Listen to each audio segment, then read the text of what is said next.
دلوں پر مہر کیسے لگتی ہے؟ ہم نے پڑھا تھا نا کہ اللہ کے رسول صلی اللہ علیہ وآلہ وسلم نے فرمایا کہ جب کوئی شخص ایک گناہ کرتا ہے تو اس کے دل پر سیاہ نقطہ لگ جاتا ہے، جب وہ توبہ کرتا ہے تو وہ سیاہ نقطہ جو ہے وہ مٹ جاتا ہے، لیکن اگر وہ توبہ نہیں کرتا تو وہ نقطہ وہیں رہتا ہے، وہ دھبا وہیں رہتا ہے. پھر وہ دوسرا گناہ کرتا ہے تو وہ دھبا، ایک اور دھبا لگ جاتا ہے، پھر ایک اور دھبا لگ جاتا ہے، پھر ایک اور نقطہ، پھر ایک اور نقطہ، کرتے کرتے دل سیاہ ہو جاتا ہے. یہ دل کی سیاہی، یہ دل کا سیاہ ہونا، یہ دل پر زنگ چڑھنا، یہ مہر لگنا ہے. اور یہ کس وجہ سے ہوا؟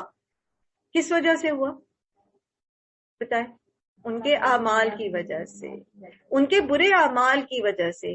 وہ جو برائیاں کرنے پر کنسسٹنٹ تھے، جنہوں نے اچھی باتیں سنی، ایک کان سے سنی دوسرے سے اڑا دی، اپنے اعمال میں تبدیلی نہیں کی، تو پھر ایسے لوگوں کو ہدایت نہیں ملتی. اور پھر وہ کیا کرتے ہیں؟ وہ قرآن کی باتوں پر اور اللہ کے رسول کی سنت میں حجتیں گھڑتے ہیں. کبھی کہتے ہیں یہ تو بس 1450 سال پرانی باتیں ہیں، کبھی کہیں گے کہ پتہ نہیں یہ صحیح حدیث ہے بھی یہ نہیں ہے، کبھی کچھ کہیں گے کبھی کچھ کہیں گے، اور عمل نہ کرنا چاہنے کی وجہ سے حق کو جھٹلا دیں گے.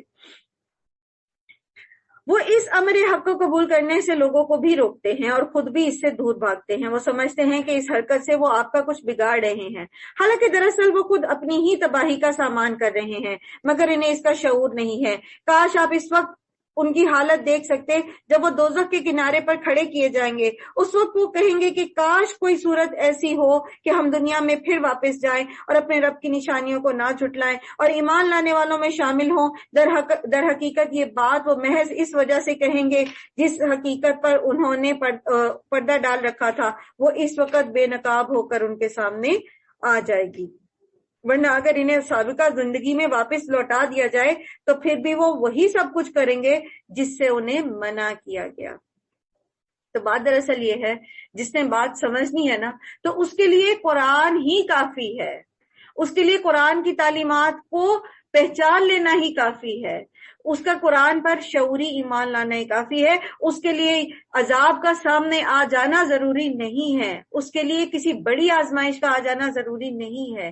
جب یہ لوگ جو قرآن پر ایمان نہیں لاتے اور اس میں جھوٹ گڑتے، اللہ تعالیٰ فرماتے ہیں قیامت کے دن کہیں گے ایک موقع اور مل جائے، تو یاد رکھیے وہ موقع کسی کو بھی نہیں ملے گا، نہ تو کافروں کو اور نہ مسلمانوں کو ہی. مسلمان بھی حسرت کریں گے نا قیامت کے دن، کاش میں نے تب صدقہ کر لیا ہوتا، کاش میں نے فلانے ٹائم پہ نماز ضائع نہ کی ہوتی، کاش میں نے فلانے سے دوستی نہ کی ہوتی کہ اس نے مجھے حق آ جانے کے باوجود حق سے بھٹکا دیا. کاش کاش کاش کاش. لیکن اس دن حسرت کوئی فائدہ نہیں دے گی. آج ہماری سانسیں چل رہی ہیں، آج اللہ نے ہمیں ایک نیا دن دے دیا ہے، رات کو اس نے ہماری روح کو قبض نہیں کر لیا، اس نے ہمیں ایک اور موقع دے دیا ہے.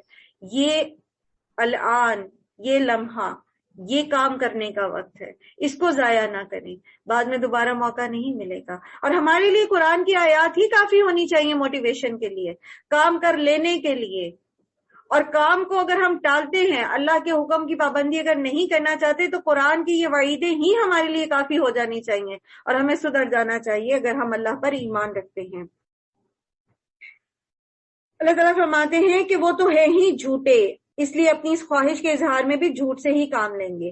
آج یہ لوگ کہتے ہیں کہ زندگی جو کچھ بھی ہے بس یہی دنیا کی زندگی ہے اور ہم مرنے کے بعد ہرگز دوبارہ اٹھائے نہ جائیں گے. کاش وہ منظر تم دیکھ سکو جب یہ اپنے رب کے سامنے کھڑے کیے جائیں گے. اس وقت ان کا رب ان سے پوچھے گا کیا یہ حقیقت نہیں ہے؟ تو یہ کہیں گے ہاں اے ہمارے رب، یہ حقیقت ہی ہے. وہ فرمائے گا اچھا تو اب اپنے اس انکار حقیقت کی پاداش میں عذاب کا مزہ چکھو. نقصان میں پڑ گئے وہ لوگ جنہوں نے اللہ سے اپنی اس ملاقات کی اطلاع کو جھوٹ قرار دیا. اس صورت میں عقیدہ آخرت کی اصلاح کی گئی ہے. مان لیں کہ آخرت میں صرف اللہ ہی منصف ہے، وہاں کوئی کام نہیں آئے گا. مان لیں، یقین رکھیں کہ آخرت قائم ہوگی، ہمیں اللہ کے حضور کھڑے ہونا ہے. مان لیجئے، یقین رکھیے کہ اللہ سبحانہ و تعالی ہم سے پوچھیں گے فلاں نعمت دی تھی کیا کیا، فلاں چیز دی تھی کیا کیا، اتنا وقت دیا تھا، اتنی عمر دی تھی کیا کیا. جب اچانک ان پر وہ گھڑی آ جائے گی تو یہی لوگ ہیں جو کہیں گے افسوس ہم سے اس معاملے میں کیسی کمی ہوئی. اور ان کا حال یہ ہوگا کہ اپنی پیٹھوں پر اپنے گناہوں کا بوجھ لادے ہوئے ہوں گے. دیکھو کیسا برا بوجھ ہے جو یہ اٹھا رہے ہیں، ہم بھی دیکھیں ہم نے اپنے بیک پیک میں کیا رکھا ہے.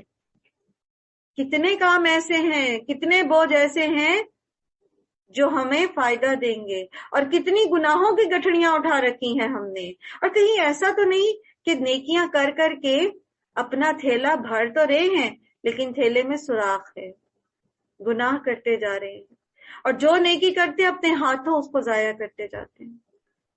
اللہ کے رسول صلی اللہ علیہ وسلم نے فرمایا حسد نیکیوں کو ایسے جلا دیتا ہے جیسے آگ خشک لکڑی کو. تو ہمارے گناہ ہماری نیکیاں ضائع کرتے تھے. ذرا اب رمضان شروع ہوا ہے, ذرا ڈیلی بیسس پر ہم اپنا بیک پیک چیک کریں, کیا ہے ہمارے پاس. اگر آج اللہ تعالیٰ ہمیں بلا لیتے ہیں, ہمارے پاس کیا ہے. دنیا کی زندگی تو ایک کھیل اور ایک تماشا ہے. حقیقت میں آخرت ہی کا مقام ان لوگوں کے لیے بہتر ہے جو ضیاءکاری سے بچنا چاہتے ہیں. پھر کیا تم لوگ عقل سے کام نہ لوگے. دنیا تو محض کیا ہے, لعب اور لہو. لعب کہتے ہیں کھیل کو. دنیا کی زندگی ایک تھوڑے سے ٹائم کے لیے ہے. جیسے بچے کھیل تیار کرتے ہیں نا, کتنا اس میں وہ سجاتے ہیں, گھر بناتے ہیں, اور پھر کیا ہوتا ہے سب کچھ وہیں توڑ پھوڑ کے پھینک کے خود چل دیتے. اسی طرح ہم اس دنیا میں ایسے گم ہیں جیسے کسی کھیل میں لگے ہیں, لگتا ہے جیسے یہی سب کچھ ہے. پھر ایک وقت آئے گا یہی سب کچھ چھوڑ جائیں گے. وہی آپ کی گاڑی ہوگی, وہی آپ کا گھر ہوگا, وہی آپ کی اولاد ہوگی, سب یہیں رہ جائے گا. سب کس کے پیچھے بھاگ رہے ہیں ہم, کس سراب کے پیچھے بھاگ رہے ہیں. آج ہمیں نیکیاں مشکل لگتی, آج ہمیں کام کرنا مشکل لگتا ہے, آج ہمیں اللہ کے دین کا کام مشکل لگتا ہے. یہی چیزیں کام آنی ہے, یہی نیکیاں کام آنی ہے, یہی اللہ کے دین کے لیے کیا گیا کام کام آنا ہے, یہی قرآن کام آنا ہے. اسی قرآن نے ہمارے ساتھ جنت میں خوبصورت ساتھی بننا ہے اگر ہم اس کو سمجھ کے پڑھیں گے اور اس پر عمل کریں گے. یا تو قرآن ہمارے حق میں گواہی دے گا یا ہمارے خلاف گواہی دے گا. یہی اولاد کام آئے گی اگر ہم اس کو اللہ کا بندہ بنائیں گے. اگر محض دنیا کا معنی سکھائیں گے, اس میں ان کو فریب سکھائیں گے, جھوٹ سکھائیں گے, دھوکہ دینا سکھائیں گے, تو یہ ہمارے لیے وبال ہی بنیں گے. آخرت میں بھی نہ دنیا میں کام آئیں گے نہ آخرت میں. یہی مال اگر ہم اسے اللہ کی فرما برداری میں خرچ کریں گے تو ہماری قبر میں نیک اعمال کی خوبصورت شکل میں آ کر ہمارا ساتھی بن جائے گا. اور یہی مال اگر ہم اللہ کی نافرمانی میں لگائیں گے تو ہمارے لیے وبال بن جائے گا. تو دنیا ایک کھیل کی طرح سے ایک تھوڑی مدت کا کام ہے, ایک مخصوص مدت کی ٹھہرنا ہے ہمارا. نبی صلی اللہ علیہ وسلم نے فرمایا دنیا میں ایسے رہو جیسے مسافر رہتا. مسافر سفر میں دل نہیں لگاتا, اس کا دل منزل میں اٹکا ہوتا ہے. تو جو کچھ اللہ سبحانہ وتعالیٰ نے ہمیں دیا ہے ہم اسے اللہ کی فرما برداری میں لگائیں گے تو ہمارے کام آئے گی. وَمَا الْحَيَاةُ الدُّنْيَا إِلَّا لَعِبٌ وَلَهْوٌ وَلَلدَّارُ الْآخِرَةُ خَيْرٌ لِلَّذِينَ يَتَّقُونَ أَفَلَا تَعْقِلُونَ. پھر کیا تم عقل سے کام نہیں لوگے, سوچو گے نہیں, سمجھو گے نہیں, غور و فکر نہیں کرو گے, اپنے اعمال کو جانچنے کی کوشش نہیں کرو گے, اپنی ایفرٹس کو ایمانداری سے جانچو گے نہیں. کیا واقعی میں نے اپنی پوری کوشش کی ہے اس نیکی کے لیے؟ کیا واقعی؟ کیا پھر تم عقل نہیں رکھتے؟ اے محمد صلی اللہ علیہ وآلہ وسلم, ہمیں معلوم ہے کہ جو باتیں یہ لوگ بناتے ہیں ان سے آپ کو رنج ہوتا ہے, لیکن یہ لوگ آپ کو نہیں جھٹلاتے بلکہ یہ ظالم دراصل اللہ کی آیات کا انکار کرتے ہیں. اگر ہم کسی نیک بندے پہ ٹونٹ کرتے ہیں, کسی کے حجاب پہ, کسی مرد کی سنت کے مطابق داڑھی پر, کسی اور نیکی پر, تو یہ ٹونٹ اصل میں, یہ طنز اصل میں, یہ جو پھبتی ہے یہ ہم اس بندے پہ نہیں کس رہے, نعوذ باللہ ثم نعوذ باللہ من ھذا, یہ ہم اللہ پہ کر رہے کیونکہ اس نے تو اللہ کی فرما برداری کی تھی, ہم اس کو بے وقوف کہہ رہے. تو اس کا مطلب کیا ہے, ہم کسے بے وقوف کہہ رہے ہیں, ہم کس کی شان میں گستاخی کر رہے ہیں؟ نعوذ باللہ. بہت محتاط رہنے کی ضرورت ہے. آپ سے پہلے بھی بہت سے رسول جھٹلائے جا چکے ہیں مگر اس تکذیب پر, ان اذیتوں پر جو انہیں پہنچائی گئی, انہوں نے صبر کیا یہاں تک کہ انہیں ہماری مدد پہنچ گئی. اللہ کی باتوں کو بدلنے کی طاقت کسی بھی نہیں ہے. جیسے اللہ تعالیٰ نے پچھلے رسولوں کی مدد کی، اللہ تعالیٰ آپ کی بھی مدد کرے گا. اور جیسے اللہ تعالیٰ نے محمد صلی اللہ علیہ وآلہ وسلم کی مدد کی، جیسے اللہ تعالیٰ نے صحابہ کرام کی مدد کی، ان کو دنیا میں جو ہے وہ مقام دیا، ان کی خدمات کو قبول کیا، اسی طرح اللہ سبحانہ و تعالیٰ ہماری بھی مدد کرے گا. اللہ تعالیٰ کی سنت بدلتی نہیں ہے، لا مبدل لکلمات اللہ، اللہ کا طریقہ بدلتا نہیں ہے، اللہ کے فیصلے بدلتے نہیں ہیں. اللہ نے یہ فیصلہ کر دیا وَأَنْتُمُ الْأَعْلَوْنَ إِن كُنتُم مُؤْمِنِينَ، اس نے یہ فیصلہ دے دیا ہے. اب ہماری طرف سے کمی ہو تو ہم اس میں کسی کو قصوروار نہیں ٹھہرا سکتے. اللہ تعالیٰ نے تو بتا دیا کہ تم مومن بن جاؤ، سراسر فائدے میں رہو گے. اور پچھلے رسولوں کے ساتھ جو کچھ پیش آیا اس کی خبریں آپ کو پہنچ ہی چکی ہیں. تاہم اگر ان لوگوں کی بے رخی آپ سے برداشت نہیں ہوتی تو اگر آپ میں کچھ زور ہے تو زمین میں کوئی سرنگ ڈھونڈ لو یا آسمان میں سیڑھی لگاؤ اور ان کے پاس کوئی نشانی لانے کی کوشش کرو. اگر اللہ چاہتا تو ان سب کو ہدایت پر جمع کر سکتا تھا. اصل میں یہ لوگ نبی صلی اللہ علیہ وآلہ وسلم سے بار بار معجزوں کی ڈیمانڈ کرتے تھے، اور یہ کبھی کہتے تھے فرشتے کیوں نہیں آپ کے ساتھ چلتے، کبھی کہتے تھے یہاں سے چشمہ نکال کے دکھاؤ، کبھی کہتے تھے ایک باغ اگا کے دکھا دو، کبھی کچھ اور کبھی کچھ، کبھی کہتے تھے پوری کی پوری کتاب اتار کے دکھاؤ ہمیں. تو ان ساری چیزوں کو اللہ کے رسول صلی اللہ علیہ وآلہ وسلم چونکہ یہ چاہتے تھے کہ وہ ایمان لے آئیں، تو اللہ کے رسول صلی اللہ علیہ وسلم کو یہ امید تھی کہ اللہ تعالیٰ کوئی معجزہ اتار کے دکھا دے ان کو. تو اللہ تعالیٰ فرماتے ہیں کہ اگر آپ اتنے ہی دل تنگ ہو رہے، کیونکہ اللہ نے اس قوم کو کوئی ایسا معجزہ دکھانا نہیں تھا جیسے پچھلے نبیوں پہ آیا تھا. اس کی وجہ یہ ہے کہ اللہ تعالیٰ جب کسی کو معجزہ دکھاتے ہیں نا اور پھر وہ قوم ایمان نہ لائے، جیسے حضرت عیسیٰ کی وہ قوم نے جو دسترخوان مانگا تھا تو پھر کیا کہا تھا اللہ تعالیٰ نے کہ میں اتار دیتا ہوں، لیکن پھر اگر کوئی انکار کرے گا تو پھر ایسا پکڑوں گا، ایسی سزا دوں گا جیسے کسی کو نہیں ملی. تو پھر ایسی قومیں جن کو ان کے ڈیمانڈ کے مطابق معجزے دیے گئے، جیسے قوم سمود نے کیا کہا تھا اونٹنی نکال کے دکھاؤ، تو اللہ نے دکھا دی، لیکن پھر جب انہوں نے بات نہیں مانی تو پھر اللہ نے ان کو مٹا دیا. تو اللہ تعالیٰ کے پلان میں مکہ والوں کو ختم کرنا نہیں تھا، کیونکہ یہیں سے خیر پھوٹنی تھی. پھر یہی طائف اور مکہ سے ہی آپ دیکھتے ہیں کہ کتنے بڑے بڑے مسلمان نکلے، صحابہ بنے اور بڑے بڑے کارنامے انہوں نے کیے. تو اللہ تعالیٰ نے ان کو مٹانا نہیں تھا. اب اس قوم کے ساتھ اللہ تعالیٰ نے قیامت تک جو ہے وہ آگے خیر کو پھیلانا تھا.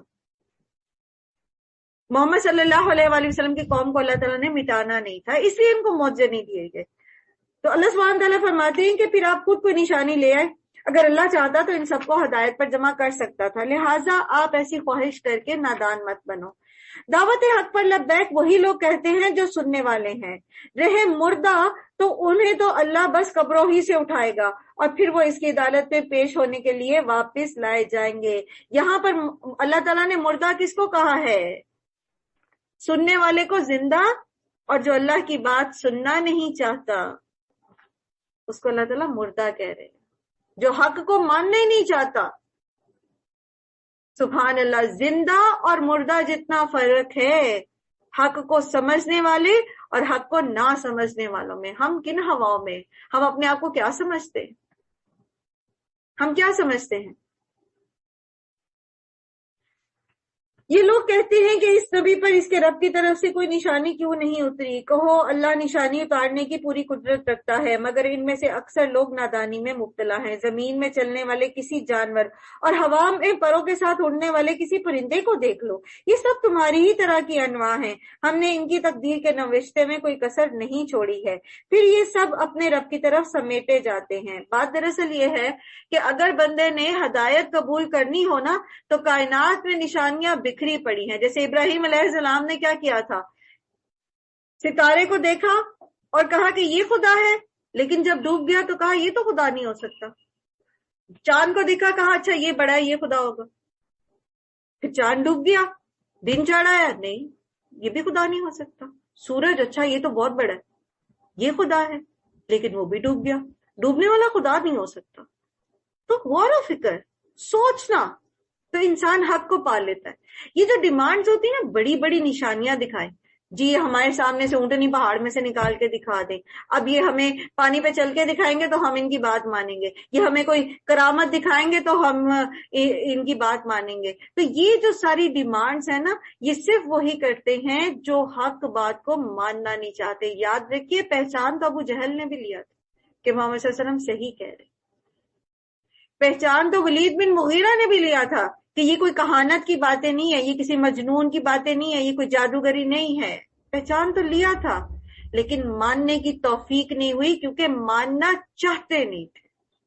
تو اگر ہمارے دل کے اندر گرا ہے نا، اور ہم اپنی کسی رسم و رواج میں، اپنی کسی بات میں، اپنے کسی خیال میں، اپنی کسی عادت کے اتنے خوگر ہیں کہ ہم اس کو بدلنا نہیں چاہتے، تو آپ یقین رکھیے کبھی نہیں بدل سکیں گے، کبھی بھی نہیں بدل سکیں گے، چاہے آپ جتنا مرضی قرآن سن لیں، بدل ہی نہیں سکتے جب تک ہم خود اپنی اس عادت سے چھٹکارا حاصل کرنے کی سچی نیت نہ رکھتے ہوں، جب تک ہم خود اس رسم و رواج سے اپنی جان چھڑانا نہ چاہیں۔ جیسے پچھلے دنوں بھی ہم بار بار ان چیزوں پہ فوکس کرتے رہے کہ شادی بیاہ کی رسمیں جو ہیں، فوتیدگی کی جو رسمیں ہیں، جب تک ہم ان سے خود جان چھڑانا نہیں چاہیں گے نا، ہم نہیں چھڑا سکتے۔ لوگ کیا کہیں گے، وہ فلانا کیا کہے گا کہ جی ان کا اتنا پیارا مر گیا، انہوں نے کچھ یہ نہیں کیا، اس نے وہ نہیں کیا، یہ شادی کیسی تھی، اس میں فلاں نے تو اتنا پہلے بچے کی دفعہ تو اتنا کیا تھا، اب اس کی دفعہ جو ہے یہ نہیں کیا۔ تو اگر ہم لوگوں کی باتیں سوچتے رہیں گے، اگر ہم اسی میں اپنی جان اڑائے رکھیں گے اور اپنی گلے سے یہ قلادے اتارنا نہیں چاہیں گے تو کبھی بھی نہیں اتار سکیں گے۔ لیس للانسان الا ما سعى، انسان کے لیے صرف وہی ہے جس کے لیے وہ کوشش کرتا ہے۔ تو کوشش کریں گے تو خیر کما سکیں گے، اگر کوشش ہی نہیں ہے، نیت ہی نہیں ہے، دل ہی نہیں چاہتا، تو صبح صبح اٹھ کے قرآن پڑھنے کی توفیق بھی نہیں ہوتی، پھر نیند سے آنکھ نہیں کھلتی، پھر بڑے عذر بہانے مل جاتے، پھر رات کو قیام کرنے، قیام اللیل کی توفیق بھی نہیں ملتی، بڑے عذر بہانے مل جاتے۔ جب تک ہم خود کرنا نہ چاہیں ہم نہیں کر سکتے، نہ نیکیاں اور نہ خرابیوں سے جان چھڑانا۔ پھر یہ سب اپنے رب کی طرف سمیٹے جاتے ہیں، مگر جو لوگ ہماری نشانیوں کو جھٹلاتے ہیں وہ بہرے اور گونگے ہیں، تاریکیوں میں پڑے ہوئے ہیں۔ اللہ جسے چاہتا ہے بھٹکا دیتا ہے اور جسے چاہتا ہے سیدھے رستے پر لگا دیتا ہے۔ اور کس کو بھٹکاتا ہے اللہ؟ کیا اللہ تعالیٰ نے کوئی پک اینڈ چوز کا قانون رکھا ہے، یہ فلاں فلاں فلاں جنتی ہے، یہ فلاں فلاں فلاں جہنمی ہے؟ ایسا نہیں ہے۔ اللہ اس کو ہدایت دیتا ہے جو ہدایت کی تڑپ رکھتا ہے، اور اللہ اس کو ڈھیل دے دیتا ہے، اس کو گمراہی میں بھٹکا دیتا ہے جو گمراہ رہنا چاہتا ہے۔ اللہ ظالم نہیں ہے کہ ہم تو تڑپیں، ہم تو روئیں کہ یا اللہ ہمیں سیدھے رستے پر چلا، یا اللہ ہمیں اپنی رضا کے رستے پر چلا، یا اللہ ہمارے لیے نیکیوں کے راستے کھول دے، اور ہم تو نیکیوں میں سبقت کرنے والے ہوں اور اللہ زبردستی ہمیں بھٹکا دے۔ ایسا نہیں ہے، یہ ظالم ہم خود ہی ہیں کہ ایک طرف ہم نیکیوں کے لیے دعائیں کرتے ہیں، تڑپتے ہیں، اور پھر نیکیاں کرتے، اور پھر دوسری طرف کبھی نفس اور کبھی شیطان کے بہکاوے میں آ کے ایسا عمل کرتے کہ ساری نیکیاں ضائع چلی جاتی ہیں۔ قل ارأیتکم ان اتاکم عذاب اللہ او اتتکم الساعۃ اغیر اللہ تدعون ان کنتم صادقین، آپ ان سے کہیے ذرا غور کر کے بتاؤ، اگر کبھی تم پر اللہ کی طرف سے کوئی بڑی مصیبت آ جاتی ہے یا آخری گھڑی آ پہنچتی ہے تو کیا تم اس وقت اللہ کے سوا کسی اور کو پکارتے ہو؟ بولو اگر تم سچے ہو، یہ جو تم نے اور لوگوں کو اللہ کے ساتھ شریک کر رکھا ہے، یہ لات منات اور عزا اور یہ حبل اور فلاں، تو کیا تم اس وقت ان کو پکارتے ہو یا اللہ کو پکارتے ہو؟ اس وقت تم اللہ ہی کو پکارتے ہو، پھر اگر وہ چاہتا ہے تو اس مصیبت سے تم کو ٹال دیتا ہے، اور ایسے موقعوں پر تم اپنے ٹھہرائے ہوئے شریکوں کو بھول جاتے ہو۔ خاص طور پر سمندر کے سفر میں جب یہ مشرکین مکہ جاتے تھے تو ان کے سو کالڈ جو عقائد تھے اس میں یہ تھا کہ سمندر میں مدد اللہ کرتا۔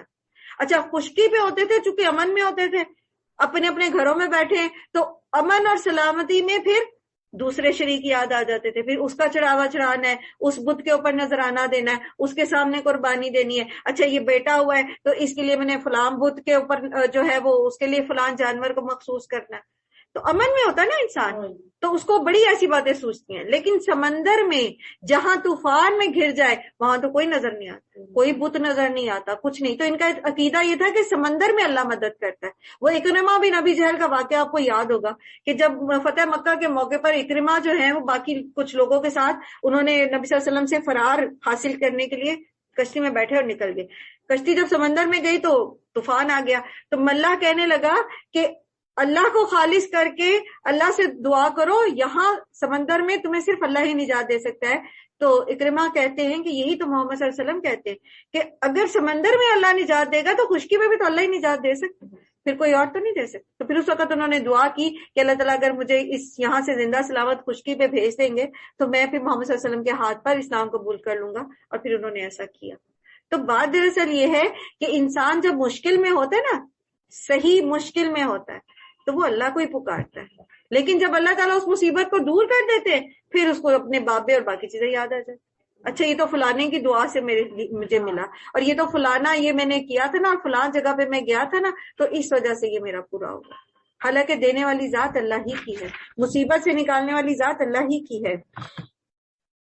وَلَقَدْ أَرْسَلْنَا إِلَىٰ أُمَمٍ مِّن قَبْلِكَ، اور تم سے پہلے ہم نے بہت سی قوموں کی طرف رسول بھیجے اور ان قوموں کو مصائب اور آلام میں مبتلا کیا تاکہ وہ عاجزی کے ساتھ ہمارے سامنے جھک جائیں. بس جب ہماری طرف سے ان پر سختی آئی تو کیوں نہ انہوں نے عاجزی اختیار کی، مگر ان کے دل تو اور سخت ہو گئے. اور شیطان نے ان کو اطمینان دلایا کہ جو کچھ تم کر رہے ہو خوب کر رہے ہو. بعض لوگ مصیبت میں اللہ کے قریب ہوتے اور بعض لوگ مصیبت میں اور دور چلے جاتے ہیں. میرا فلاں بیمار تھا، میں نے تو بڑی دعائیں کی تو وہ تو بچا نہیں، تو اب تو میں نماز بھی نہیں پڑھوں اور اب تو میں دعا بھی نہیں کروں گا. میری فلاں دعا قبول نہیں، اب میں نے دعا ہی نہیں کرنی، اب میں نے نماز نہیں پڑھنی، اب میں نے صدقہ نہیں کرنا. تو یہ کیا ہے اصل میں؟ یہ شیطان ان کو ان کے اعمال بڑے سجا کے تھا. ہاں تمہارے ساتھ زیادتی ہوئی، اگر اللہ تمہاری سنتا تو تمہاری دعا ضروری قبول ہوتی. حالانکہ اللہ کو بہتر پتا تھا کہ اس شخص کے زندہ رہنے میں زیادہ خیر تھی یا اس کے دنیا میں چلے جانے میں خیر تھی. اللہ کو زیادہ پتا تھا کہ اس دعا کے قبول کرنے میں اس بندے کے لیے بھلائی ہے یا اس بندے کا نقصان ہے. تو اللہ تعالیٰ تو دعاؤں کو سٹور کر لیتے، ہمارے لیے اجر کا ذریعہ بنا دیتے اگر وہ ہمیں ایز اٹ از وہ چیز نہیں دیتے. اللہ کو زیادہ بہتر پتا ہے نا، کیونکہ وہ العلیم ہے. لیکن اللہ ایسی سچویشنز آتی کس کے اوپر ہے؟ اللہ کے رسول صلی اللہ علیہ وسلم نے فرمایا مومن کا معاملہ بڑا عجیب ہے. جب یہ خوشی میں ہوتا ہے تو شکر کرتا ہے اور اللہ کو راضی کرتا ہے، اور جب تکلیف میں ہوتا ہے تو صبر کرتا ہے اور اللہ کو راضی کرتا ہے. ہر حال میں وہ اللہ سے راضی، اللہ اس سے راضی. تو جو لوگ اللہ کو پہچانتے نہیں ہیں، جو اللہ کی معرفت نہیں رکھتے، جو اپنے رب کو جانتے نہیں ہیں، وہ ایسی سچویشنز میں مشکلات میں اللہ سے دور ہو جاتے ہیں. تو جو رب کو پہچانتا ہے نا وہ مانتا ہے اس چیز کو، وہ سمجھتا ہے کہ میرے رب کی اس میں کوئی نہ کوئی مصلحت ہی ہوگی، میرا رب میرے اوپر ظلم نہیں کر سکتا، میرا رب ظالم نہیں ہے، وہ العلیم ہے، وہ الخبیر ہے، اس کو بہتر پتا ہے میرے لیے کیا صحیح ہے اور کیا غلط. مجھے نہیں پتا میرے لیے زندہ رہنا صحیح ہے یا موت میرے لیے زیادہ اچھی. مجھے تو نہیں پتا کہ اس وقت میرا فاقہ کاٹنا اور اس پر صبر کرنا میرے صدقے دینے سے کہیں زیادہ اللہ تعالیٰ کے نزدیک اہم ہے اور محبوب ہے، مجھے تو نہیں پتا. تو اللہ تعالیٰ کو بہتر پتا ہے. تو جب ہم یہ ریئلائز کرتے ہیں کہ اللہ تعالیٰ زیادہ بہتر جانتے ہیں تو پھر ہم ہر سچویشن میں اللہ کی فرما بردار ہی رہتے ہیں. اور جب انہوں نے اس نصیحت کو جو انہیں کی گئی بھلا دیا تو ہم نے ہر طرح کی خوشحالیوں کے دروازے ان کے لیے کھول دیے، جب تک کہ وہ یہاں تک کہ جب وہ ان نعمتوں میں جو انہیں عطا کی گئی تھی خوب مگن ہو گئے تو اچانک ہم نے انہیں پکڑ لیا. اب حال یہ تھا کہ وہ ہر خیر سے مایوس تھے. اس طرح لوگوں کی جڑ کاٹ کر رکھ دی گئی جنہوں نے ظلم کیا تھا، اور تعریف ہے اللہ رب العالمین کے لیے. اب آپ یہاں دیکھیے کہ اللہ تعالیٰ نے ان کی جڑ کاٹ دی، ظالم کو اللہ نے ہلاک کر دیا، اور اس پہ کہا جا رہا ہے والحمدللہ رب العالمین. اللہ کی حمد بیان کی جا رہی ہے. جو ہم بہت زیادہ خوش ہوتے تو ہم کہتے ہیں الحمدللہ، ایسے ہی ہے نا. تو اصل میں بعض لوگوں کی پکڑ جو ہے وہ بہت سے لوگوں کے لیے خوشی ہی کا باعث ہوتی ہے. جیسے جب فرعون اور اس کے ساتھی ہلاک ہوئے تو اللہ تعالیٰ کیا فرماتے کہ نہ ان پر آسمان رویا اور نہ ہی زمین. تو بعض لوگ اتنے دنیا والوں کے لیے بوجھ ہوتے ہیں کہ جب وہ دنیا سے چلے جاتے ہیں تو سب خوش ہوتے ہیں، خس کم جہاں پاک. اور بعض اللہ کے بندے ایسے ہوتے ہیں کہ جب وہ دنیا سے جاتے ہیں تو زمین اور آسمان اداس ہو جاتے. ہاں، یہ بندہ تو اتنا ذکر کرنے والا تھا، وہ جگہ جہاں بیٹھ کر وہ قرآن پڑھا کرتے تھے، وہ جگہ جہاں وہ اللہ کے دین کا کام کیا کرتے تھے، وہ جگہ جہاں وہ ذکر کیا کرتے تھے، وہ جگہ جہاں وہ سجدے کیا کرتے تھے، وہ جگہ جہاں پر وہ اللہ کی خشیت سے آنسو بہایا کرتے تھے، وہ جگہ اداس ہو جاتی ہیں. جیسے وہ تنا جس سے ٹیک لگا کر محمد صلی اللہ علیہ وآلہ وسلم خطبہ دیا کرتے تھے، جب ممبر بن گیا تو اس تنے نے رونا شروع کر دیا کہ اب محمد صلی اللہ علیہ وسلم میرے ساتھ ٹیک لگا کے اللہ کا ذکر نہیں کریں گے. اب ہم دیکھ لیں کہ ہم کون ہیں، ہم کس کیٹیگری میں ہیں. جب ہم دنیا سے جائیں تو کیا ہمارے پیارے، ہمارے ارد گرد کے لوگ، ہمارے آس پڑوس کے لوگ، ہمارے متعلقین کہیں یہ نہ کہیں کہ چلو شکر ہے جان چھٹ گئی، بڑا تنگ کیا ہوا تھا اس نے، ہر کام میں مین میخ نکالتی تھی، ہر کام میں جو ہے وہ مجھے زج کرنے کی کوشش کرتی تھی، میرے لیے خیر کے راستے روکتی تھی، شکر ہے جان چھٹ گئی. یا پھر ہمارے جانے کے بعد ہمارے عزیز و اقارب، ہمارے پیارے، ہمارے متعلقین، ہمارے پڑوسی، ہمارے اسٹوڈنٹس، ہمارے استاد، ہمارے ماں باپ، ہمارے ارد گرد کے لوگ یہ کہیں کہ یہ تو اللہ کا بہت ہی نیک بندہ تھا، یہ تو بڑی ہی پیاری تھی، جب مشکل میں اس کو میں نے بلایا یہ تو فوراً آ گئی، جب میں بیمار تھا یہ میری تیمارداری کے لیے آ گئی، جب مجھے ضرورت تھی یہ فوراً حاضر ہوئی. کیا ہم ایسے ہیں؟ کیا ہم اللہ کے بندوں کے ساتھ ایسے تعلقات رکھتے ہیں؟ اللہ سبحانہ و تعالی ہمیں حقوق اللہ اور حقوق العباد ادا کرنے کی توفیق عطا فرمائے. قل ارأيتم ان اخذ الله سمعكم وابصاركم وختم على قلوبكم من اله غير الله يأتيكم به. کہہ دیجئے کہ کیا تم نے یہ سوچا کہ اگر اللہ تمہاری بینائی اور سماعت تم سے چھین لے اور تمہارے دلوں پر مہر کر دے تو اللہ کے سوا اور کون سا خدا ہے جو یہ قوتیں تمہیں واپس دلا سکتا ہے؟ یہ نعمتیں ہمیں اللہ نے دی ہیں، یہ آنکھیں، یہ کان، یہ مال، یہ اولاد، یہ صحت تندرستی، تو اگر تو ہم اس کو اللہ کی فرما برداری میں لگائیں گے تو اللہ تعالیٰ اس میں برکت دے گا، دنیا آخرت میں ہمارے فائدے میں جائے گی. لیکن اگر یہی نعمتیں ہم اللہ کی نافرمانی میں لگاتے ہیں تو اگر اللہ ہم سے یہ چھین لے، اور سب سے بڑی بات اللہ تعالیٰ ہم سے نیکی کی توفیق چھین لے، اللہ ہم پر رحم کرے، اللہ ہم پہ رحم کرے. یاد رکھیے جب نیکی کا موقع ہمارے سامنے آتا ہے اور ہم منہ موڑ جاتے ہیں تو پھر ہمیں نیکی کی توفیق نہیں ملتی. جب ہم اس میں عذر بہانے تلاش کرنے لگتے ہیں ہمیں توفیق نہیں ملتی. تو اگر اللہ ہی دل پہ مہر لگا دے تو پھر کون ہے جو ہدایت دے؟ اللہ کے سوا تو کوئی ہدایت نہیں دے سکتا. اور سب سے بڑی خرابی، سب سے بڑی محرومی یہ ہے کہ اللہ تعالیٰ ہدایت سے دور کر دے. تو جو دنیا میں ہدایت سے دور کر دیا گیا تو پھر آخرت میں وہ اس کا کیا مقام ہوگا؟ ہمیں ایسے افعال سے بچنا چاہیے جیسے جھوٹے پر اللہ کی لعنت ہوتی ہے، اور لعنت سے مراد کیا ہے؟ اللہ کی رحمت سے دوری. اور اللہ کی رحمت کیا ہے؟ اللہ کی ہدایت. تو اگر ہم جھوٹ بولتے ہیں، اپنی زبان سے جھوٹ بولتے ہیں، تو پھر کیا ہوگا؟ اللہ کی طرف سے ہمیں ہدایت نہیں ملے گی. جب ہدایت نہیں ملے گی، سیدھے راستے پہ نہیں چلیں گے تو پھر جنت میں کیسے جائیں گے؟ تو بہت ضروری ہے کہ ہم خود، کسی اور کو کہنے کی ضرورت نہیں ہے، ہم خود اپنے اوپر حوالہ دار بنے، ہم خود اپنے اوپر چوکی دار بنے، اپنے اعمال کے اوپر، اپنے اعضاء کے اوپر، اپنی زبان، اپنی آنکھوں، اپنے کانوں، اپنے ہاتھوں کے اوپر، اپنے دلوں کی نگرانی کریں، اور اللہ سے دعا کرتے رہیں کہ اللہ تعالیٰ ہمارے دلوں کو ایسا کالا، ایسا زنگ آلود ہونے سے بچا لے. اللہ تعالیٰ ہمیں استغفار کی توفیق دے. یہ توفیق بھی اللہ سے ہی مانگے کہ ہم اپنے گناہوں کی معافی مانگ سکیں.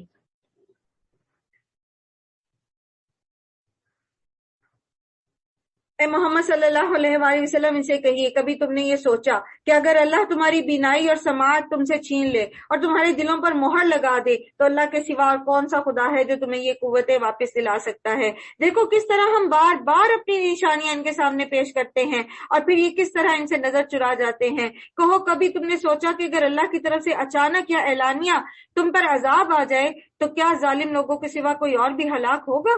ہم جو رسول بھیجتے ہیں تو اسی لیے بھیجتے ہیں کہ وہ نیک کردار لوگوں کے لیے خوشخبری دینے والے اور بد کرداروں کے لیے ڈرانے والے ہوں۔ پھر جو لوگ ان کی بات مان لیں اور اپنے طرز عمل کی اصلاح کر لیں، ان کے لیے کسی خوف اور رنج کا موقع نہیں، اور جو ہماری آیات کو جھٹلائیں وہ اپنی نافرمانیوں کی پاداش میں سزا بھگتتے رہیں گے۔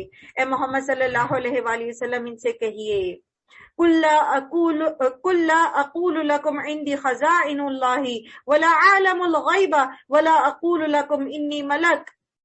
صاف قرآن میں الفاظ یہ آتے ہیں کہ اے محمد صلی اللہ علیہ وسلم ان سے کہیے، میں تم سے یہ نہیں کہتا کہ میرے پاس اللہ کے خزانے ہیں، نہ میں غیب کا علم رکھتا ہوں، اور نہ میں یہ کہتا ہوں کہ میں کوئی نوری مخلوق ہوں، میں کوئی فرشتہ ہوں۔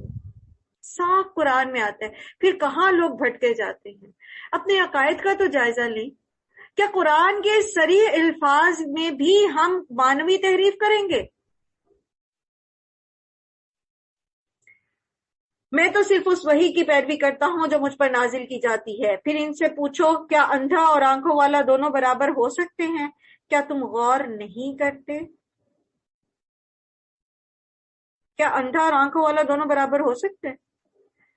کیا جس طرح ایک دیکھنے والا حالات اور واقعات کو دیکھ کر، راستے کو دیکھ کر، اس پر آنے والی دشواریوں کو دیکھ کر سیف اینڈ ساؤنڈ سفر کر سکتا ہے، کیا اندھا بھی ایسا کر سکتا ہے؟ نہیں کر سکتا نا، وہ تو ہر گھاٹی میں گرے گا، وہ تو ہر جگہ ٹکرائے گا۔ تو کیا علم رکھنے والے اور بغیر علم کے اس زندگی کا سفر کاٹنے والے برابر ہو سکتے ہیں؟ کیا قرآن کو سمجھ کے پڑھنے والے، ان کا عمل، اور بس ایسے ہی قرآن کو طوطے کی طرح پڑھتے چلے جانے والے، ان کا عمل، یا قرآن کو نہ ہی پڑھنے والے اور گھروں میں اوپر سجا کے رکھ دینے والے اور قرآن سے منہ موڑنے والوں کا عمل برابر ہو سکتا ہے؟ نہیں ہو سکتا۔ کامن سینس کی بات ہے۔ اندھا اور بینا برابر نہیں ہو سکتا تو علم والا اور بغیر علم والا کیسے برابر ہو سکتا ہے؟ اور اے محمد صلی اللہ علیہ وآلہ وسلم، آپ اس علم وحی کے ذریعے ان لوگوں کو نصیحت کیجئے جو اس بات کا خوف رکھتے ہیں کہ اپنے رب کے سامنے کبھی اس حال میں پیش کیے جائیں گے کہ اس کے سوا وہاں کوئی ایسا ذی اقتدار نہ ہوگا جو ان کا حامی و مددگار ہو یا ان کی سفارش کرے، شاید کہ اس نصیحت سے یہ متنبہ ہو کر وہ خدا ترسی کی روش اختیار کریں، تقوی اختیار کر لیں۔ اور جو لوگ اپنے رب کو رات دن پکارتے رہتے ہیں اور اس کی خوشنودی کی طلب میں لگے ہوئے ہیں، انہیں اپنے سے دور نہ کریں۔ ان کے حساب میں سے کسی چیز کا بار آپ پر نہیں ہے، آپ کے حساب میں سے کسی چیز کا بار ان پر نہیں ہے۔ یہاں پر ہمیں دوستی کا معیار بتا دیا گیا، وَلَا تَطْرُدِ الَّذِينَ يَدْعُونَ رَبَّهُمْ بِالْغَدَاةِ وَالْعَشِيِّ يُرِيدُونَ وَجْهَهُ۔ ہمارے دوست کیسے ہونے چاہیے؟ ہمیں کن کے ساتھ نشست رکھنی چاہیے؟ ہمیں کن کے ساتھ اٹھنا بیٹھنا چاہیے؟ ان کے ساتھ جو صبح و شام اللہ کا ذکر کرتے ہیں۔ صبح و شام کا کہنا اصل میں سارے وقت کو بریکٹ لگا دیتا ہے، صبح اور شام۔ صبح شام ہم اردو میں بھی کہتے ہیں نا، تمہارا تو دن رات ایک ہی کام ہے۔ تو اس کا مطلب یہ تھوڑی کہ دن میں اور رات میں، اس کا مطلب صبح اور شام کا مطلب بالخصوص صبح شام کے اذکار بھی، کیونکہ یہ بہت مصروفیت کا وقت ہوتا ہے اور بس دنیا کے کاموں میں ہم اللہ کے ذکر کو بھول جاتے ہیں، تو وہ بھی ہے۔ لیکن ایک طرح سے یہ بریکٹس ہیں، صبح سے لے کر شام تک، دن سے لے کر رات تک مسلسل اپنے رب کو یاد رکھتے ہیں۔ صرف زبان سے سبحان اللہ سبحان اللہ سبحان اللہ سبحان اللہ استغفر اللہ نہیں کرتے رہتے۔ یاد رکھیے، 1,00,000 دفعہ پڑھی ہوئی ایک تسبیح جس میں ایک دفعہ ہم نے اس کو سمجھ کے نہ پڑھا ہو، کوئی فائدہ نہیں دے گی، اور ایک دفعہ پڑھی ہوئی تسبیح جب ہم پورے شعور سے کہتے ہیں لا الہ الا انت سبحانک انی کنت من الظالمین، اللہ تعالیٰ تو پاک ہے، یہ میں ہی ظالم تھا، میں نے ہی اپنے اوپر ظلم کیا جو میں اس مصیبت میں گرفتار ہو گیا، اور اگر تو نے مجھے معاف نہ کیا تو میں تو ظالموں میں سے ہو جاؤں گا، میں تو خسارہ پانے والے میں سے ہو جاؤں گا۔ ایک دفعہ سوچ سمجھ کے پڑھے انسان، وہ اس کے اوپر زیادہ اچھا ایفیکٹ کرتا ہے بنسبت اس کے کہ بغیر سوچے سمجھے ہم تسبیح کے دانے گراتے رہے۔ زیادہ بھی پڑھیں، میں یہ نہیں کہہ رہی کہ آپ صرف ایک ہی دفعہ پڑھ کے بیٹھ جائیں، زیادہ بھی پڑھیں لیکن شعور کے ساتھ پڑھیں، تو پھر اس کا امپیکٹ ہمارے اوپر آئے گا۔ آپ نے بہت سارے لوگ دیکھے ہوں گے جن کے ہاتھ میں ہر وقت تسبیح ہوتی ہے، لیکن ماتھے پہ محراب بھی ہوتی ہے، لیکن حرام کھا رہے، رشوت لے رہے، ناپ تول میں کمی کر رہے، سود کھا رہے، بیٹیوں کو وراثت کا حصہ نہیں دے رہے، لوگوں کے ساتھ چیٹنگ کر رہے، تو وہ ان کی تسبیحات اور ان کی نمازیں ان کو بے حیائی سے کیوں نہیں روکتی؟ کیونکہ شعوری نہیں کرتے، سمجھ کے نہیں کرتے. تو جن کے ساتھ ہم رہتے ہیں نا، جو صبح شام اللہ کو یاد کرنے والے لوگ ہوتے ہیں، وہ ہر معاملے میں اللہ کو یاد رکھتے ہیں. تو جو ہر معاملے میں اللہ کو یاد رکھتا ہے نا، جب ہم ان کے ساتھ رہتے ہیں تو پھر ہم پر بھی ان کے اثرات آتے ہیں. ہم کوئی غلط کام کرنے لگتے ہیں نا، وہ ہمیں بتا دیتے ہیں نا یار یہ ایسے نہ کرو. یا ہم کسی کی برائی کرنے لگتے ہیں، آپ کی سہیلی جو دین کو جانتی ہے وہ کہے گی نہیں نہیں برائی نہیں کرنی کسی کی، چھوڑو اس بات کو، ہم کوئی اور بات کرتے. تو وہ ایسے لوگ آپ کو فائدہ دیتے ہیں. ایسے لوگوں کی مثال خوشبو بیچنے والے لوگوں کے جیسی ہے کہ آپ اس دکان پہ جائیں، خوشبو نہ بھی خریدیں تب بھی خوشبو کے اثرات، خوشبو کو انجوائے کر کے ضرور آئیں گے. اس مہک کو سونگ کے آپ کی طبیعت حشاش بشاش ہو جائے گی. اور دوسری طرف اگر ہماری صحبت، ہمارا رہنا، ہمارا اٹھنا بیٹھنا ایسے لوگوں کے ساتھ ہے جنہیں اللہ یاد ہی نہیں، جن کا غم و ہم صرف دنیا، یا پھر صرف پتہ نہیں کس زندگی میں وہ لگے ہوئے، کس دوڑ میں لگے ہوئے، اگر وہ صرف وہی کرنے والے، تو آپ یقین کریں آپ نیکی کرنے والے بھی ہوں گے نا، تو وقت کے ساتھ ساتھ جیسے ایک خراب پھل کے ساتھ صحیح سالم پھل بھی رکھ دینا، آہستہ آہستہ وہ گلنا شروع ہو جاتا، تو ہم بھی خراب ہو جائیں. تو اللہ تعالیٰ کے رسول صلی اللہ علیہ وسلم کو اللہ تعالیٰ نے یہاں بتایا کہ ایسے لوگوں کو اپنے سے دور نہ کریں. نہ تو آپ کو ان کے حساب کتاب میں سے کچھ دینا ہے، نہ ان کو آپ کے حساب کتاب میں سے کچھ دینا ہے. تو ایسے لوگوں کو اپنے سے قریب رکھیں. اور یہ بالخصوص معاملہ تھا کیونکہ قریش مکہ جو تھے، وہ غلام جو اسلام قبول جنہوں نے کیا، تو وہ ان کے موجودگی میں نبی صلی اللہ علیہ وسلم کے پاس آنا نہیں چاہتے تھے، اور کہتے تھے کہ یہ غریب غربا طبقہ جو ہے، جیسے نوح علیہ السلام کی قوم کہتی تھی کہ اگر اس میں کوئی خیر ہوتی دین میں تو یہ بس یہ کمتر لوگ ہی لے کر آتے ایمان، ہم کیوں نہ لے کر آتے. تو ایسے میں کہا گیا کہ لوگوں کو جو آپ کی کمپنی کے حقدار ہیں تو وہ ہیں جو اللہ کو یاد رکھتے ہیں، نہ کہ محض مالدار طبقہ. اس پر بھی اگر آپ انہیں اپنے سے دور کریں گے تو ظالموں میں شمار ہوں گے. دراصل ہم نے اس طرح ان لوگوں میں سے بعض کو بعض کے ذریعے آزمائش میں ڈالا. جو سردار تھے ان کی کیا آزمائش تھی کہ وہ حق کو صرف اس لیے نہیں سن رہے کہ جی محمد صلی اللہ علیہ وسلم کے پاس تو غلام بیٹھے، یہاں تو یاسر بیٹھے اور بلال بیٹھے، ان کو تو ہم اپنے پاؤں کی جوتی نہیں سمجھتے، یہ تو ہمارے غلام ہیں، تو ہم ان کے برابر بیٹھ کے بات سنیں. تو یہ آزمائش ہوگی نا، بعض کے ذریعے بعض کی آزمائش. ہم بھی ایسا کرتے ہیں نا، جو بتا رہا ہے ہم دیکھتے ہیں کیا یہ ہمارا دیکھنے میں کیسا ہے، یا یہ کہ یہ بندہ مجھے اچھا نہیں لگتا اور وہ بات صحیح کر رہا ہے تو ہم وہ بات نہیں لیتے. کیوں؟ کیونکہ کہی اس نے جو ہمیں اچھا نہیں لگتا، بات چاہے صحیح ہے لیکن ہم اس کو ماننے سے انکار کر دیتے. تو بعض کے ذریعے بعض کو اللہ تعالیٰ آزماتے ہیں تاکہ وہ انہیں دیکھ کر کہیں کیا یہ ہیں وہ لوگ جن پر اللہ نے ہم میں سے فضل و کرم دیا. ہاں، کیا اللہ اپنے شکر گزار بندوں کو اس سے زیادہ نہیں جانتا؟ جب تمہارے پاس وہ لوگ آئیں جو ہماری آیات پر ایمان لاتے ہیں تو ان سے کہو تم پر سلامتی ہے، تمہارے رب نے رحم و کرم کا شیوا اپنے اوپر لازم کر لیا. یہ اس کا رحم و کرم ہی ہے کہ اگر تم میں سے کوئی نادانی کے ساتھ کوئی برائی کا ارتکاب کر بیٹھا ہو اور پھر اس کے بعد وہ توبہ کرے اور اصلاح کر لے تو وہ اسے معاف کر دیتا ہے اور نرمی سے کام لیتا ہے. سبحان اللہ. اللہ سبحانہ تعالیٰ القدیر ہیں اور وہ جب چاہیں پکڑ سکتے ہیں، وہ رقیب ہے، ہر لمحہ ہمیں پکڑ سکتے ہیں، لیکن پھر بھی وہ مہلت دیتے رہتے ہیں. وہ الحلیم ہے، وہ مہلت دیتے ہیں، کہتے ہیں چلے تھوڑے سا اور ٹائم دیتے ہیں، توبہ کر واپس پلٹو، چھوڑ دو یہ اللہ کی نافرمانی کے کام. سبحان اللہ. تو جو رب اتنا رحیم و کریم ہے ہمارے اوپر، اور اسی کا دیا تو ہے سب کچھ، اسی نے تو ہمیں پیدا کیا، تو پھر ہمیں بھی اس کی فرما بردار بننا چاہیے نا. اور اگر ہم سے کوئی گناہ ہو جاتا ہے تو بالکل مایوس نہ ہو، وہ معاف کرنے والا. وہ خود کہتا ہے کہ میرے بندوں سے بتا دو کہ وہ میرے متعلق مایوسی کا شکار نہ ہو، میں سارے گناہ معاف کر دوں گا. بس ایک دفعہ پلٹے تو صحیح اللہ کی طرف، خالص ہو کر اللہ تعالیٰ سے معافی مانگ لے تو اللہ تعالیٰ فرماتے ہیں کہ وہ انہیں معاف کر دیتا ہے اور نرمی سے کام دیتا ہے. اور اس طرح ہم اپنی نشانیاں کھول کھول کر پیش کرتے ہیں تاکہ مجرموں کی راہ بالکل نمایاں ہو جائے. اے محمد صلی اللہ علیہ وآلہ وسلم ان سے کہیے کہ تم لوگ اللہ کے سوا جن دوسروں کو پکارتے ہو ان کی بندگی کرنے سے مجھے منع کر دیا گیا ہے. کہیے میں تمہاری خواہشات کی پیروی نہیں کروں گا. یہ کتنا آسان طریقہ ہے. اللہ تعالیٰ فرما رہے ہیں قل انی نہیت ان اعبد الذین تدعون من دون اللہ، مجھے اللہ نے منع کیا ہے. لوگ آپ سے پوچھتے ہیں نا آپ ہمارے ساتھ مہندی کی رسم میں نہیں چلیں گی، آپ ہمارے ساتھ گائیں گی نہیں، آپ ہمارے ساتھ فلانا کام نہیں کریں گی. سیدھا سا جملہ. مجھے اللہ نے منع کیا. اپنے فلسفے نہ بگاڑیں ان کے سامنے کہ وہ اس میں سے آپ کو عذر تلاش کر کے دیں، چلو نہیں اس دفعہ یہ کر لو، چلو خیر ہے یہ ہو جائے. صاف صاف مجھے اللہ نے منع کیا ہے، تو جو چیز اللہ نے منع کی ہے وہ میں کسی کی بھی خاطر نہیں کروں گا. اور صاف کہہ دو کہ میں تمہاری خواہشات کی پیروی نہیں کروں گا. اور اللہ تعالیٰ قرآن کریم میں اور مقامات ابھی یہ کہتے ہیں کہ دوسروں کی خواہش نفس کے پیچھے نہ چلو، نہ اپنی خواہش نفس کے پیچھے نہ دوسروں کی خواہش نفس کے پیچھے. کیونکہ جو دل کے پیچھے لگے ہوتے، جو خواہش نفس کے پیروکار ہوتے ہیں، وہ کبھی خیر کے رستے پر نہیں چلتے.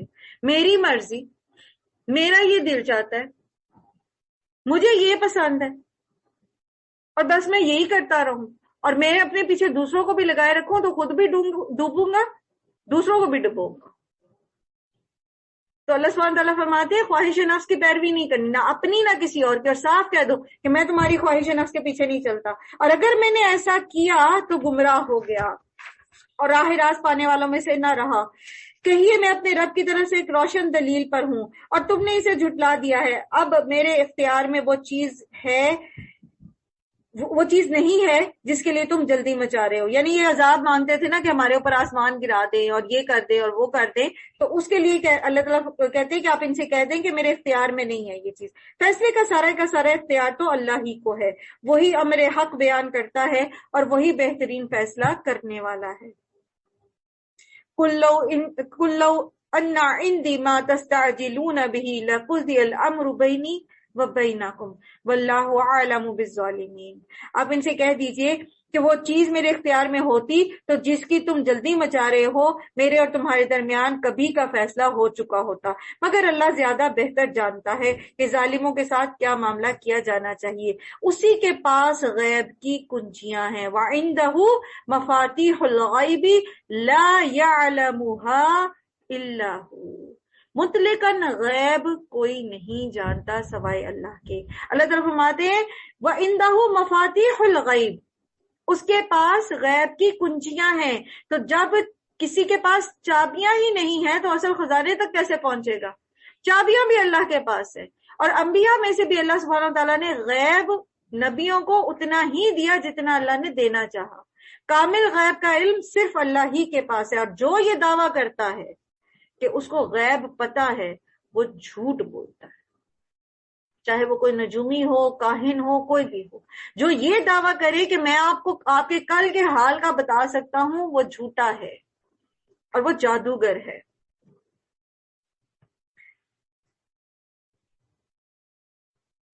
مگر اللہ زیادہ بہتر جانتا ہے کہ ظالموں کے ساتھ کیا معاملہ کیا جانا چاہیے. اسی کے پاس غیب کی کنجیاں ہیں جنہیں اس کے سوا کوئی نہیں جانتا.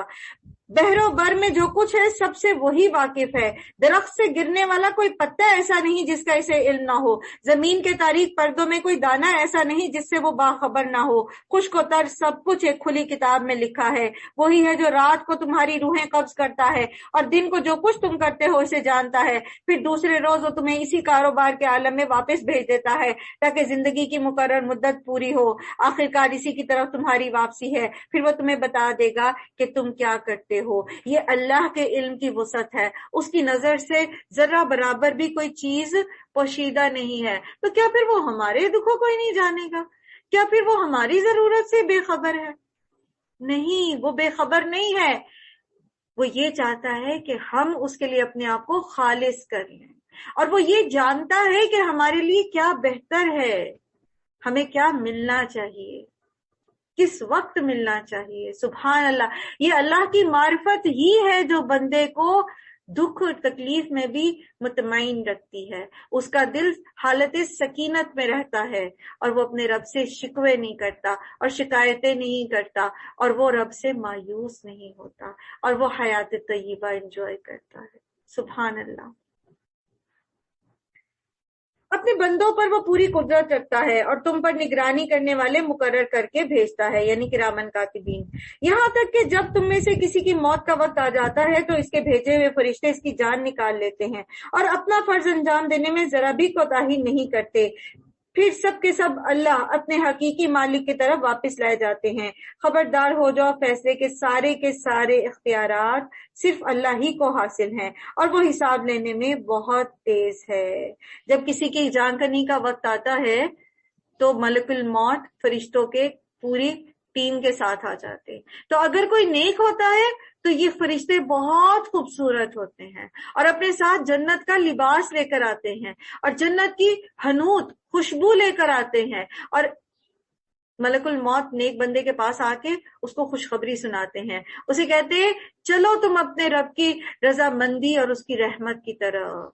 تو وہ روح خوشی خوشی نکل جاتی ہے، وہ فرشتے دیکھ کے خوش ہو جاتی ہے اول تو، اور اسے اپنے انجام کا پتہ لگ جاتا ہے، اور اس کے بعد جب ملک الموت اس کو یہ کہتے ہیں کہ اپنے رب کی رضا کی طرف اور اس کی رحمت کی طرف، اس کی جنت کی طرف تمہیں ویلکم کیا جا رہا ہے، تو وہ خوشی خوشی نکل آتی ہے۔ اور لمحے بھر کو بھی وہ جو فرشتوں کی ٹیم آئی ہے نا، وہ ملک الموت کے پاس اس روح کو نہیں چھوڑتے اور اس کو خوشبو مل دیتے ہیں اور اس کو جنت کا لباس پہنا دیتے ہیں اور اسے آسمانوں کی طرف لے کے جاتے ہیں، جہاں ہر کوئی فرشتہ ان کو ویلکم کرتا ہے اور علیین میں ان کا نام لکھ دیا جاتا ہے۔ اللہ سبحانہ و تعالیٰ ہمیں ایسے ہی نفس مطمئنہ بنائے کہ جب ملک الموت آئے تو کہے یا ایتھا النفس المطمئنہ ارجعی الی ربک راضیۃ مرضیہ۔ اے محمد صلی اللہ علیہ وآلہ وسلم، ان سے پوچھو صحرا اور سمندر کی تاریکیوں میں کون تمہیں خطرات سے بچاتا ہے؟ کون ہے جس سے تم مصیبت کے وقت گڑ گڑا کر اور چپکے چپکے دعائیں مانگتے ہو؟ کس سے کہتے ہو کہ اگر اس بلا سے تو نے ہمیں بچا لیا تو ہم ضرور ہی شکر گزار ہوں گے؟ کہیے اللہ تمہیں اس سے اور ہر تکلیف سے نجات دیتا ہے، پھر تم دوسروں کو اس کا شریک ٹھہراتے ہو؟ یعنی بچاتا تو اللہ ہے پر شکرانے کسی اور کے دیتے ہو۔ کہو وہ اس پر قادر ہے کہ تم پر کوئی عذاب اوپر سے نازل کر دے یا تمہارے قدموں کے نیچے سے برپا کر دے یا تمہیں گروہوں میں تقسیم کر کے ایک گروہ کو دوسرے گروہ کی طاقت کا مزہ چکھوا دے۔ یہ جو فرقہ بندیاں ہیں یہ اللہ کی طرف سے ایک عذاب ہے جو ہمارے اپنے ہاتھوں کی کمائی ہے، چاہے وہ خاندانوں میں جھگڑے فساد ہوں، چاہے وہ امت مسلمہ میں ہوں۔ خاندانوں میں فرقہ بندیاں ہو جانا، خاندانوں میں آپس میں جھگڑے ہو جانا، بھائی کا بھائی سے نہ ملنا، یہ اللہ کی طرف سے عذاب ہے، اور اس کی وجہ کیا ہے؟ ہمارے اپنے ہاتھوں کی کمائی۔ دیکھو ہم کس طرح بار بار مختلف طریقوں سے اپنی نشانیاں ان کے سامنے پیش کر رہے ہیں، شاید کہ یہ حقیقت کو سمجھ لیں۔ تمہاری قوم اس کا انکار کر رہی ہے حالانکہ وہ حقیقت ہے۔ ان سے کہہ دو کہ میں تم پر کوئی حوالہ دار بنا کر نہیں بھیجا گیا، ہر خبر کے ظہور میں آنے کا ایک وقت مقرر ہے، عنقریب تم کو خود معلوم ہو جائے گا۔ جب ہر کام کا ایک وقت مقرر ہے تو پھر مومن جو ہے وہ بے صبرا نہیں ہوتا، وہ دعا مانگ کے گھڑی نہیں دیکھنا شروع کر دیتا، اس کو پتا ہے کہ ہونا ہے جب اللہ تعالیٰ کو منظور ہوگا، جب وقت مقرر ہوگا تبھی شفا ملے گی۔ ہاں میں صبر کروں گا تو مجھے اجر ضرور ملے گا۔ اور اے محمد صلی اللہ علیہ وآلہ وسلم، جب آپ دیکھیں کہ لوگ ہماری آیات پر نکتہ چینیاں کر رہے ہیں تو ان کے پاس سے ہٹ جائیں، یہاں تک کہ وہ اس گفتگو کو چھوڑ کر دوسری باتوں میں لگ جائے، اور اگر کبھی شیطان آپ کو بھلا دے تو جس وقت آپ کو اس غلطی کا احساس ہو جائے اس کے بعد پھر ایسے ظالم لوگوں کے پاس نہ بیٹھیے، ان کے حساب میں سے کسی چیز کی ذمہ داری پرہیزگار لوگوں پر نہیں ہے، البتہ نصیحت کرنا ان کا فرض ہے، شاید کہ وہ غلط روی سے بچ جائیں۔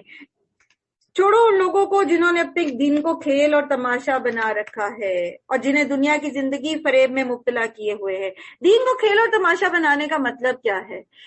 اس کا مذاق اڑانا، اللہ کے احکامات کا مذاق اڑانا۔ اللہ تعالیٰ کے دین پر دل چاہا تو عمل کر لیا، دل چاہا تو چھوڑ دیا، دل چاہا پردہ کیا، دل چاہا نہیں کیا، جہاں دل چاہا کیا، جہاں دل چاہا نہیں کیا، دل چاہا تو ایک جگہ پر سود چھوڑ دیا، دوسری جگہ سے لے لیا، اس کو بدل دیا، اس کا نام بدل دیا، دل چاہا تو کوئی اور جو ہے وہ اس کو گناہ کو جو ہے وہ کسی اور پردے میں لپیٹ کے اختیار کیا، دل چاہا کتاب کے ایک حصے پر ایمان لائے، ایک حصے سے انکار کر دیا۔ یہ ہے دین کو کھیل تماشا بنانا۔ اللہ تعالیٰ فرماتے ہیں ان لوگوں کے ساتھ نہ رہے، اور خاص طور پر یہاں پر یہود و نصارہ کی طرف اشارہ ہے کہ یہود و نصارہ اور مشرکین مکہ، انہوں نے کیا کیا تھا؟ ابراہیم کے فالوور کہلاتے تھے اور ابراہیم علیہ السلام جو دین لے کر آئے تھے اس کو بالکل بدل دیا۔ اسی طرح یہود کو جو دین ملا انہوں نے اس کو بدل دیا۔ چونکہ مکی صورت ہے تو مخاطب جو ہے وہ مشرکین مکہ ہیں۔ تو اللہ تعالیٰ فرماتے ہیں کہ ایسے لوگوں کے ساتھ نہ رہیں، ایسے لوگوں کے ساتھ نہ رہیں، ایسے لوگوں کے ساتھ نہ رہیں جنہوں نے دین کو کھیل بنا رکھا ہو۔ کیوں؟ کیونکہ جن کے ساتھ ہم ٹائم سپینڈ کرتے ہیں ان کا جو طریقہ کار ہوتا ہے نا ہم پر اثر کرتا ہے۔ ابھی پیچھے ہم نے یہی بات سیکھی۔ تو جو اگر ان کا عمل کچا ہے اور وہ اپنی خواہش نفس کے مطابق دین میں تحریف کرتے ہیں یا دین میں پک اینڈ چوز جو ہے وہ انہوں نے رکھا ہوا ہے طریقہ اپنا، تو پھر لامحالہ ہمارے اوپر بھی اس کے اثرات آئیں گے۔ ہاں مگر یہ قرآن سنا کر نصیحت اور تنبیہ کرتے رہو کہ کہیں کوئی شخص اپنے کیے کرتوتوں کے وبال میں گرفتار نہ ہو جائے، اور گرفتار بھی اس حال میں ہو کہ اللہ سے بچانے والا کوئی حامی اور مددگار اور کوئی سفارشی اس کے لیے نہ ہو، اور اگر وہ ہر ممکن چیز فدیہ میں دے کر چھوٹنا بھی چاہے تو بھی وہ اس سے قبول نہ کیا جائے، کیونکہ ایسے لوگ تو خود اپنی کمائی کے نتیجے میں پکڑے جائیں گے۔ ان کو تو ان کے انکار حق کے معاوضہ میں کھولتا ہوا پانی پینے کو اور دردناک عذاب بھگتنے کو ملے گا۔ اللہ سبحانہ و تعالی ہم سب کو، ہماری اولادوں، ہمارے ازواج، ہمارے ماں باپ، ہمارے بہن بھائی، کل مومنین مومنات کو کھولتے پانی اور دردناک عذاب سے اپنی پناہ میں رکھے۔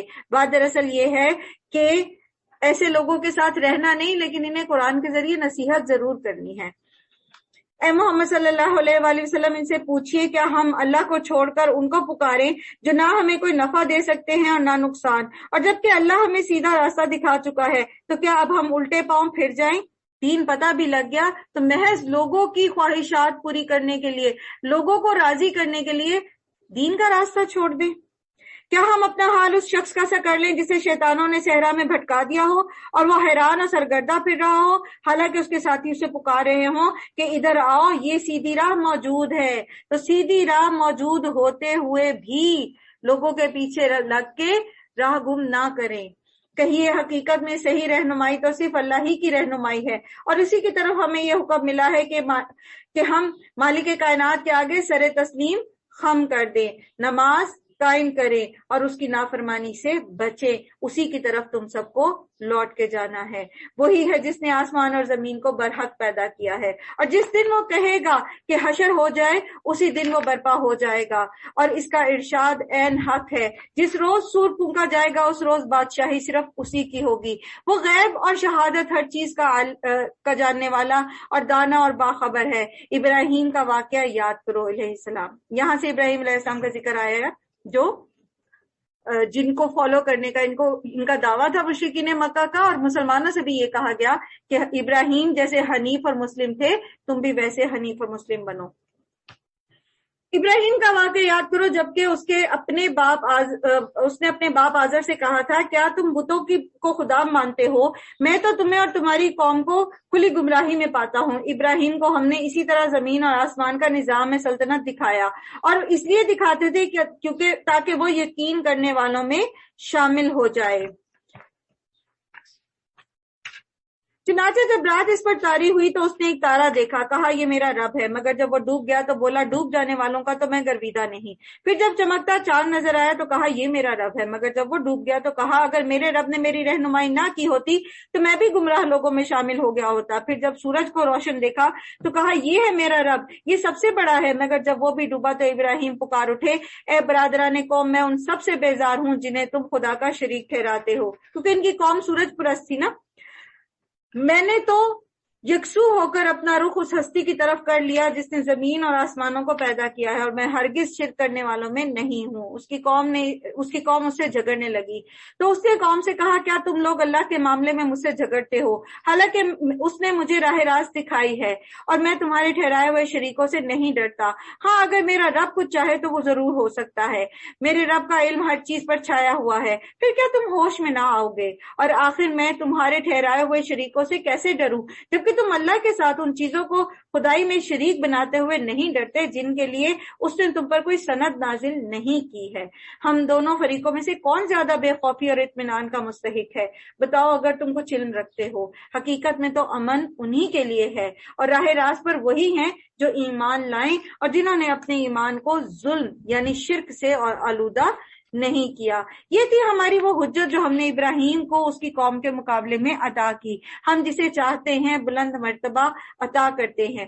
حق یہ ہے کہ تمہارا رب نہایت ہی دانا اور علیم ہے۔ پھر ہم نے ابراہیم کو اسحاق اور یعقوب علیہ السلام جیسی اولاد دی اور ہر ایک کو راہ راست دکھائی، وہی راہ راست جس سے پہلے نوح کو دکھائی تھی، اور اسی کی نسل سے ہم نے داؤد اور سلیمان، ایوب، یوسف، موسیٰ اور ہارون علیہ السلام، اور اسی طرح ہم نے نیکوکاروں کو ان کی نیکی کا بدلہ دیا، اور انہی کی اولاد میں سے زکریا، یحییٰ، عیسیٰ اور الیاس کو راہیاب کیا، ہر ایک ان میں سے صالح تھا، اور اسی کے خاندان میں سے اسماعیل، الیسع اور یونس اور لوط علیہ السلام کو راستہ دکھایا، ان میں سے ہر ایک کو ہم نے تمام دنیا والوں پر فضیلت عطا کی، نیز ان کے آباء و اجداد اور ان کی اولاد اور ان کے بھائی بندوں میں سے بہتوں کو ہم نے نوازا، انہیں اپنی خدمت کے لیے چن لیا اور سیدھے راستے کی طرف رہنمائی کی، یہ اللہ کی ہدایت ہے جس کے لیے وہ اپنے بندوں میں سے جس کی چاہتا ہے رہنمائی کرتا ہے۔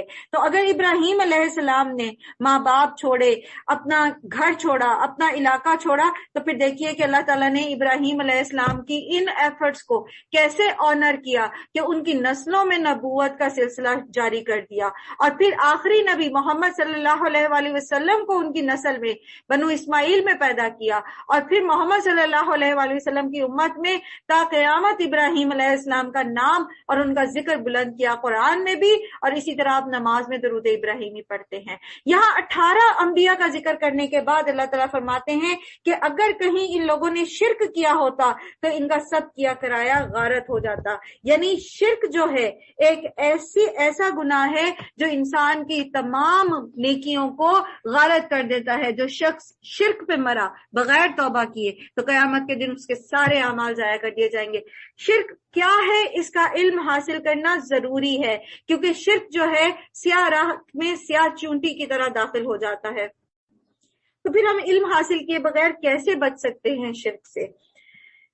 یہ وہ لوگ تھے جن کو ہم نے کتاب اور حکمت اور نبوت عطا کی، اب اگر یہ لوگ اس کو ماننے سے انکار کرتے ہیں تو پرواہ نہیں، ہم نے کچھ اور لوگوں کو یہ نعمت سونپ دی ہے جو اس سے انکار نہیں کرتے۔ اے محمد صلی اللہ علیہ وآلہ وسلم، وہی لوگ اللہ کی طرف سے ہدایت یافتہ ہیں، انہی کے راستے پر آپ چلیں، اور کہہ دیجئے کہ میں اس تبلیغ اور ہدایت کے کام کا تم سے کوئی اجر نہیں مانگتا، یہ تو ایک عام نصیحت ہے تمام دنیا والوں کے لیے۔ ان لوگوں نے اللہ کا بہت غلط اندازہ لگایا جب انہوں نے یہ کہا کہ اللہ نے کسی بشر پر کچھ نازل نہیں کیا ہے، ان سے پوچھو پھر وہ کتاب جسے موسیٰ لائے تھے تو تمام انسانوں کے لیے روشنی اور ہدایت تھی، جسے تم پارا پارا کر کے رکھتے ہو، کچھ دکھاتے ہو اور بہت کچھ چھپا جاتے ہو، اور جس کے ذریعے تم کو وہ علم دیا گیا جو نہ تمہیں حاصل تھا اور نہ تمہارے باپ دادا کو، آخر اس کو نازل کرنے والا کون تھا؟ پھر کہہ دیجئے کہ اللہ، پھر انہیں اپنی دلیل بازیوں سے کھیلنے کے لیے چھوڑ دیجئے، اسی کتاب کی طرح یہ ایک کتاب ہے جسے ہم نے نازل کیا، یعنی قرآن کو، بڑی خیر و برکت والی ہے، اس چیز کی تصدیق کرتی ہے جو اس سے پہلے آئی تھی، اور اس لیے نازل کی گئی ہے کہ اس کے ذریعے تم بستیوں کے اس مرکز اور اس کے اطراف میں رہنے والوں کو متنبع کرو۔ تو مکہ جو سینٹر آف دا ارتھ ہے اور اس کے ارد گرد میں پھر پوری زمین آ جاتی ہے۔ جو لوگ آخرت کو مانتے ہیں وہ اس کتاب پر ایمان لاتے ہیں، اور ان کا حال یہ